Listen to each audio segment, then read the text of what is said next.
बुलढाणा शहरामध्ये विधानसभा मतदारसंघाचे आमदार तथा शिवसेना जिल्हा संपर्क प्रमुख संजय गायकवाड यांच्या संकल्पनेतून हरित क्रांती व हरित पट्टा माझी वसुंधरा अभियान अंतर्गत संपूर्ण बुलढाणा शहरामध्ये 1 कोटी रुपये किमतीची उच्च प्रतीचे वृक्ष लागवड संपूर्ण बुलढाणा शहरामध्ये वृक्षारोपण केले जाणार आहे।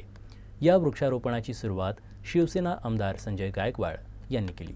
अमृत योजनेअंतर्गत या टाटा ग्राउंडचं लॉन डेव्हलप म्हणजे या संपूर्ण मैदानामध्ये आता लॉन मैदानामध्ये एक व्हॉलीबॉलचं मैदान आणि क्रिकेटचं मैदान आणि बाजूने ट्रॅक हे आता कामाला आजपासून सुरुवात झालेली आहे। 2-3 महिन्यामध्ये हे सगळं काम या ठिकाणी पूर्ण होणार आहे आणि माझी वसुंधरा या योजनेअंतर्गत नगरपालिकेला जे दुसरं बक्षीस मिळालं त्या माध्यमातून शहरामध्ये वृक्षारोपण त्याचा एक भाग म्हणून आज 150 वृक्ष या टाटा ग्राउंडमध्ये आपण लावत आहोत आणि उर्वरित शहरातले जेवढे काही आपले गार्डन असतील त्या गार्डनमध्ये जवळपास मला वाटते 90 लाखाची झाडं ही आणखी आपण लावणार आहोत। मागच्या वर्षी 2 कोटीची वृक्ष आपण लावली, यावर्षी त्यापेक्षाही चांगली वृक्ष आपण लावत आहोत।